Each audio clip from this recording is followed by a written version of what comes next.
5 రోజుల నుంచి కూడా తెలంగాణలో భారీ వర్షాలు కురుస్తున్నాయి. హైదరాబాద్‌లో మూసీ నదికి వరద నీరు పోటెత్తింది. మూసీ పరివాహక ప్రాంతాలన్నీ కూడా నీట మునిగాయి. వరద నీటిలో బాధితులు చిక్కుకున్నారు. మలక్పేట్‌లో డ్రోన్ సహాయంతో ఆహారాన్ని కూడా సరఫరా చేస్తున్నట్టుగా తెలుస్తోంది. మలక్పేట ఎమ్మెల్యే హైడ్రా కమిషనర్ కూడా అక్కడ పర్యవేక్షిస్తున్నారు. ఉస్మాన్ సాగర్, హిమాయత్ సాగర్ జలాశయాల గేట్లని ఎత్తివేశారు. లోతట్టు ప్రాంతాలకు భారీగా వరద నీరు చేరడంతో ఇండ్లు కూడా అక్కడ నీట మునిగిపోయినట్లుగా తెలుస్తోంది. సురక్షిత ప్రదేశాలకు జీహెచ్ఎంసీ అధికారులు వారిని తరలిస్తున్నట్లుగా కూడా మనకి సమాచారం అయితే అందుతోంది. తెలంగాణలో గత 5 రోజులుగా కురుస్తున్న కుంభవృష్టితో మూసీ నది ఉగ్రరూపం దాల్చిందని చెప్పుకోవచ్చు. భారీగా కురిసిన వర్షానికి ఉస్మాన్ సాగర్ అలాగే హిమాయత్ సాగర్ జంట జలాశయాలకు భారీగా వరద రావడంతో నీటినైతే దిగువకు విడుదల చేశారు. ఉస్మాన్ సాగర్ 15 గేట్లను కూడా 9 అడుగుల మేరకు ఎత్తి నీటిని విడుదల చేశారు. అటు హిమాయత్ సాగర్ నుంచి 11 గేట్లను 8 అడుగుల మేర కూడా ఎత్తడంతో వరద నీరు మూసీలోకి వెళ్తోంది. ఆ విజువల్స్ కూడా మనం ఒక్కసారిగా సుమన్ టీవీ స్క్రీన్ కూడా చూడొచ్చు. ఇవి డ్రోన్ విజువల్స్. ఆ డ్రోన్ విజువల్స్ ద్వారా మనకి అక్కడ మూసీ నుంచి కూడా ఆ వరద ఏ విధంగా వెళ్తుందో కూడా మనకి క్లియర్ గా కనిపిస్తోంది. జలాశయాల గేట్లన్నీ కూడా ఒక్కసారిగా ఎత్తడంతో వరద నీరు కూడా ఉప్పొంగి ప్రవహిస్తోంది. ఎంత వేగంగా వరద నీరు వెళ్తుందో కూడా మనం చూడొచ్చు. ఈ నేపథ్యంలోనూ ఒక్కసారిగా 15 గేట్లు అధికారులు ఎత్తడంతో ఒక్కసారిగా కూడా అక్కడ మొత్తం కూడా మునిగిన వాతావరణం అయితే మనకు అక్కడ కనిపిస్తుంది. మూసీ ఏ విధంగా ప్రవహిస్తుందో కూడా మనకు అక్కడ కనిపిస్తుంది. లోతట్టు ప్రాంతాలన్నీ కూడా జలమయమైన పరిస్థితి కనిపిస్తుంది. అవన్నీ కూడా మునిగిపోయి ఆ డ్రోన్ విజువల్స్ లో మనం క్లియర్ గా చూడొచ్చు. ఏ సందుని ఏ గల్లీని ఎక్కడా కూడా వరద వదలలేని సిచ్యువేషన్ అయితే అక్కడ కనిపిస్తోంది. అరచేతిలో ప్రాణాలని పెట్టుకున్నట్టుగా కూడా మనకి తెలుస్తోంది. దీంతో మూసీ పరివాహక ప్రాంతాలన్నీ కూడా ఒక్కసారిగా నీట మునిగిపోతున్న దృశ్యాలు కూడా మనకు కనిపిస్తున్నాయి. ప్రజలకు ఎలాంటి అపాయం జరగకుండా ముందు జాగ్రత్త చర్యగా పలు రోడ్లు బ్రిడ్జిలను అయితే అధికారులు ఇప్పటికే మూసివేసిన సిచ్యువేషన్ అయితే హైదరాబాద్ లో కనిపిస్తోంది. హైదరాబాద్ జంట జలాశయాల గేట్లు ఎత్తడంతో మూసీ నది పొంగి పొర్లుతోంది. దీంతో చాదర్ఘాట్ వంతెన దగ్గర కూడా ప్రయాణికుల రాకపోకలకు తీవ్ర అంతరాయం కలుగుతుందని చెప్తున్నారు. కొన్ని ప్రాంతాల్లోకి ఇళ్లలోకి వరద నీరు వచ్చి చేరింది. వర్షం ఇంకా పడుతూనే ఉండడంతో ప్రజలు కూడా భయాందోళనకు గురవుతూ ఉన్నారు. భారీ వర్షాల కారణంగా ఎంజీబీఎస్ అలాగే మలక్పేట ముసారాంబాగ్ ఏరియాలో భారీగా వరద నీరు ప్రవహిస్తుంది. ఎక్కడికక్కడ ఆ వరద నీరు ఉండిపోయిన పరిస్థితి అయితే మనకి క్లియర్ గా కనిపిస్తుంది. అక్కడ నార్మల్ వర్షం వచ్చినా కూడా ఆ ముసారాంబాగ్ ఏరియా అంతా కూడా ఎట్లుంటుందో మనకు తెలుసు. అక్కడక్కడ కట్టలున్న నేపథ్యంలో ఆ కట్టలన్నీ కూడా తెగిపోయి జనజీవనంలోకి అయితే ఆ వరద నీరు ప్రవహిస్తూ ఉంటుంది. ఎప్పుడు కూడా వర్షాల సీజన్లో మనం హైదరాబాద్లో ఎలాంటి సిచ్యువేషన్ ఉంటుందో కూడా మనం చూస్తూనే ఉంటాం. ఇదే నేపథ్యంలో మరొకసారి గేట్లు ఎత్తివేయడంతో మూసి ఒక్కసారిగా ఉప్పొంగి ప్రవహిస్తుందని కూడా మనం చెప్పుకోవచ్చు. ఈ నేపథ్యంలోనే అక్కడ లోతట్టు ప్రాంతాలన్నీ కూడా ఫుల్గా నిండిపోయిన పరిస్థితి, వరద నీటితో నిండిపోయిన పరిస్థితి అయితే మనకి అక్కడ క్లియర్ గా కనిపిస్తుంది. మసన్ ఘాట్ అలాగే ధోబీ ఘాట్ పాత వంతెన నదికి దగ్గరగా ఉన్న ఈ ప్రాంతాలు నీటి మట్టం కూడా ఒక్కసారిగా పెరిగినట్లుగా తెలుస్తోంది. ఇలానే కొనసాగితే ఈ ఏరియా మునిగిపోయే అవకాశం ఉందని కూడా చాలా మంది అంటున్నారు. ఇటు మరోవైపు లోతట్టు కాలనీల నుంచి కూడా ప్రజలను జీహెచ్ఎంసీ అధికారులు సురక్షిత ప్రాంతాలకైతే తరలిస్తూ ఉన్నారు. నిన్న నైట్ నుంచి కూడా ఈ మూసీ నది వల్ల అఫ్జల్గంజ్లోని కోల్సావాడి, ఘన్సీ బజార్ అలాగే అల్ జుబైల్ కాలనీ, ఉస్మాన్ నగర్ అలాగే పాత బస్తీలు డేంజర్ జోన్ లో ఉన్నాయని కూడా అధికారులు అంటున్నారు. సో ఒక్కసారిగా మనం ఆ డ్రోన్ విజువల్స్ కూడా చూడొచ్చు. సుమన్ టీవీ స్క్రీన్ మీద మీకు క్లియర్ గా కనిపిస్తున్నాయి. ఆ డ్రోన్ తోనే అక్కడ ఆహారం కూడా అక్కడున్న బాధితులకి అందిస్తున్నారు. అక్కడ ఒక్కసారిగా కూడా మనం చూడొచ్చు ఆ డ్రోన్ ఏ విధంగా ఆహారాన్ని తీసుకువెళ్తుందో. అక్కడున్న బాధితులకు అందరికీ కూడా డ్రోన్స్ ద్వారా ఆహారాన్ని సరఫరా చేస్తున్నారు అధికారులు కూడా. ప్రజెంట్ అక్కడ సిచ్యువేషన్ ఏ విధంగా ఉందో కూడా మనకి విజువల్లో కనిపిస్తూ ఉంది. ఆ బ్రిడ్జ్కి కూడా చాలా తక్కువ అంచులోనే ఉంది ఆ వరద ప్రవాహం అయితే కనుక.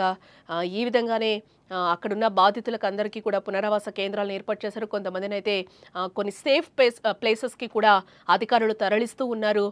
డ్రోన్స్తోనే అక్కడ ఆహారాన్ని కూడా పంపిణీ చేస్తున్నారు అధికారులు. అక్కడంతా హైడ్రా కావచ్చు, ఇటు జీహెచ్ఎంసీ అధికారులు కూడా అక్కడ ఇంకా సహాయక చర్యలను అయితే ముమ్మరంగానే కొనసాగిస్తున్నట్లుగా తెలుస్తుంది. రెస్క్యూ టీమ్స్ అన్ని కూడా అక్కడే ఉన్నాయి. బాధితులకు రెస్క్యూ టీమ్స్ అన్ని కూడా సహాయంగా నిలబడ్డాయని కూడా మనకి తెలుస్తుంది. వాళ్ళందరికీ కూడా కొంతమందిని తాడు సహాయంతోనే బయటకి తీసుకెళ్తున్న సిచ్యువేషన్స్ అయితే అయితే మనకి కనిపిస్తున్నాయి. మూసీ ఈసీ పరివాహక ప్రాంతాల ప్రజలు అప్రమత్తంగా ఉండాలి అంటూ కూడా అధికారులు సూచిస్తూ ఉన్నారు. వరద ప్రాంతాల ప్రజలను రక్షించేందుకు అటు హైడ్రా కావచ్చు, ఇటు రెవెన్యూ, జీహెచ్ఎంసీ, ఎన్డీఆర్ఎఫ్, ఎస్డీఆర్ఎఫ్ సమన్వయంతో సహాయక చర్యలను అయితే చేపట్టాయని కూడా మనం చెప్పుకోవచ్చు. బాధితులకు అధికార యంత్రాంగం డ్రోన్ల ద్వారా ఆహారాన్ని, మంచినీరుని కూడా అందిస్తూ ఉన్నారు. అక్కడ ప్రజలందరూ కూడా బిక్కుబిక్కుమంటూ ఉన్న పరిస్థితి అయితే కనిపిస్తుంది. ప్రాణాన్ని అరచేతిలో పెట్టుకొని కూడా వాళ్ళు నైట్ నుంచి అక్కడే ఉన్న సిచ్యువేషన్ కనిపిస్తుంది. ఈ నేపథ్యంలోనే అధికారులందరూ కూడా ఒక్కసారిగా అలర్ట్ అయ్యారు. ఎటువంటి ప్రాణ నష్టం ఎలాంటిది జరగకుండా కూడా వాళ్ళందరినీ కూడా ఒక సురక్షిత ప్రాంతాలకైతే తరలిస్తూ ఉన్నారు. వాళ్ళకి కావాల్సిన సహాయక సహకారాలని కూడా అందిస్తూ ఉన్నారు. ఆ వాటర్ని కూడా బయటకి పంపించే ప్రయత్నాలు అయితే అక్కడ అధికారులు ఆ పనుల్లో నిమగ్నమై ఉన్నట్లుగా కూడా మనకి తెలుస్తోంది. వరద ప్రభావిత ప్రాంతాల్లో మలక్పేట ఎమ్మెల్యే అలాగే హైడ్రా కమిషనర్ పర్యటించారు. అలాగే మలక్పేట పరిధిలోని బాధితులకు డ్రోన్ల ద్వారా ఆహార పొట్లాలను అలాగే నీటి బాటిళ్లను కూడా అందిస్తున్నారు. సహాయక చర్యలను హైడ్రా కమిషనర్ కానీ మలక్పేట ఎమ్మెల్యేలు కలిసి పర్యవేక్షిస్తున్నట్లుగా కూడా మనకి తెలుస్తుంది. ఇళ్లపైకి చేరి సాయం కోసం చూస్తున్న వారికి డ్రోన్తో ఆహారాన్ని కూడా అందిస్తున్నారు. ఆ విజువల్ కూడా మనం ఒక్కసారిగా స్క్రీన్ మీద చూడొచ్చు. వాళ్ళు హైడ్రా కమిషనర్ కూడా అక్కడే ఉండి పర్యవేక్షిస్తున్నారు. ఆ విజువల్ కూడా మనకి క్లియర్గా కనిపిస్తుంది.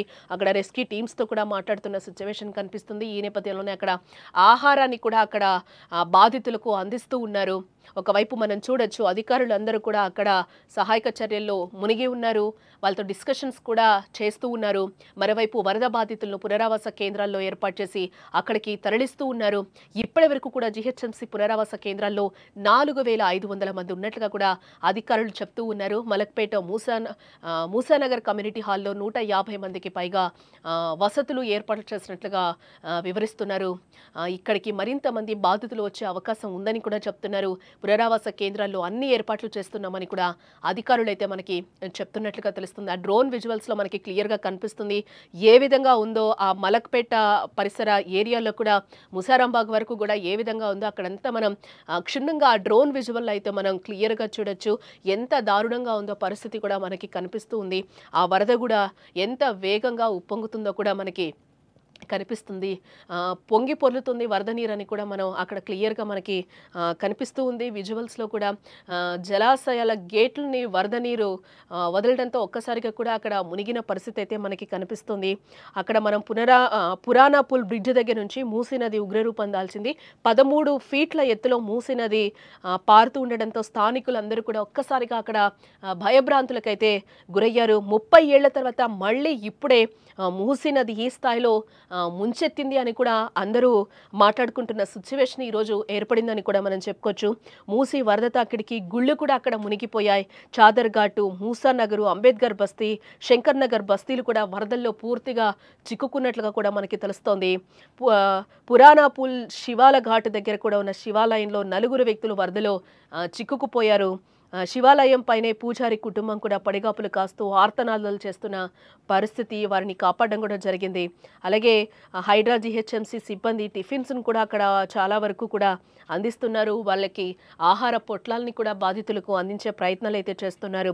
జంట జలాశయాలకు ఒక్కసారిగా కూడా వరద పోటెత్తింది. ఈ నేపథ్యంలోనే ఉస్మాన్ సాగర్ 15 గేట్లు ఓపెన్ చేశారు అధికారులు. హైదరాబాద్ జంట జలాశయాలకు అంటే ఉస్మాన్ సాగర్, హిమాయత్ సాగర్కి భారీగా వరద నీరు చేరడంతో గేట్లను ఎత్తారు జలమండల అధికారులు. ఆ నీరంతా కూడా కిందకి వదులుతూ ఉన్నారు. గండిపేట మొత్తం 15 గేట్ల 9 ఫీట్ల ఎత్తు వదిలి భారీగా వరద నీటిని దిగువకు విడుదల చేస్తున్నారు.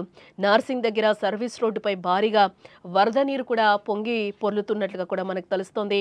ఓఆర్ఆర్ ఎగ్జిట్ టోల్ గేట్ 18 దగ్గర ట్రాఫిక్ పోలీసుల వాహనాలకు కూడా రాకపోకలను అయితే నిలిపివేశారు. ఈ రోడ్డు మార్గంలో వాహనాలను చుట్టుపక్కల ప్రజలు రాకుండా కూడా పోలీసులు, హైడ్రా కూడా ప్రత్యేక చర్యలు తీసుకుంటున్నట్లుగా అయితే కూడా మనకి తెలుస్తుంది. ఆ డ్రోన్ విజువల్లో మనం చూడొచ్చు. ముసారాంబాగ్ బ్రిడ్జ్ కూడా నీట మునిగినట్లుగా కూడా మనకి తెలుస్తుంది. 10 అడుగుల ఎత్తులో మూసి ప్రవహిస్తున్నట్లుగా కూడా మనకి తెలుస్తుంది. ఆ డ్రోన్ విజువల్ అయితే మనకి క్లియర్గా కనిపిస్తుంది. ఎంత మేర వరద ప్రవాహం కొనసాగుతుంది, ఎంత ఉధృతిగా అక్కడ ప్రవహిస్తుందో కూడా మనకి క్లియర్గా కనిపిస్తుంది. బట్ ఇప్పుడు కొంచెం ఫ్లోటింగ్ తగ్గింది అని కూడా అధికారులు చెప్తున్నారు. ఈ నేపథ్యంలోనే అధికారులు అందరూ కూడా అక్కడ సహాయక చర్యల్లో నిమగ్నమైనట్లుగా అయితే మనకి సమాచారం అందుతుంది. ప్రజెంట్ అయితే వరద ఫ్లోటింగ్ ఏదైతే ఉందో అది మార్నింగ్ కన్నా కూడా ఇప్పుడు కొంచెం బెటర్ అనేది అయితే తెలుస్తోంది.